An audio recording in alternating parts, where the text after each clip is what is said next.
మీకు పొరపాటున చిన్న మేజర్ హెల్త్ ప్రాబ్లం వచ్చి ప్రైవేట్ హాస్పిటల్కి పోయినప్పుడు అక్కడ బ్లడ్ టెస్ట్ చేసిన తర్వాత ఏ రోగాలు లేకపోయినా రోగాలు ఉన్నాయని, ఏ సర్జరీ అవసరం లేకపోయినా సర్జరీ చేయాలని కొన్ని ప్రైవేట్ హాస్పిటల్స్ అబద్ధమైతే చెప్తాయన్నమాట. ఎందుకంటే మన దగ్గర డబ్బులు లాగడానికి.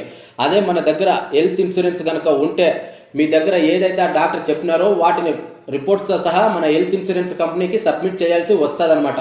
అప్పుడు మన హెల్త్ ఇన్సూరెన్స్ కంపెనీ వాళ్ళు క్రాస్ చెక్ అనేది చేస్తారు. నిజంగానే మా క్లయింట్కి ఈ హెల్త్ ప్రాబ్లం ఉందా లేదా, ఈ చిన్న సర్జరీ అవసరం ఉందా లేదా అని వాళ్ళు డిసైడ్ చేస్తారనమాట. ఈ హెల్త్ ఇన్సూరెన్స్ కంపెనీ వాళ్ళు మనకి సెకండ్స్ పేరెంట్స్ లెక్క.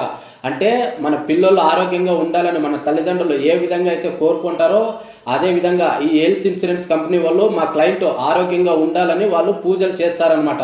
ఎందుకంటే పొరపాటున మీకు హెల్త్ ప్రాబ్లం వచ్చి హాస్పిటల్ పాలైతే రేపు పొద్దున్నే డబ్బులు కట్టాల్సిందే ఆ కంపెనీ వాళ్ళు కాబట్టి. సో అందుకనేసి చిన్నదో పెద్దదో హెల్త్ ఇన్సూరెన్స్ అనేది కంపల్సరీ బై చేయండి.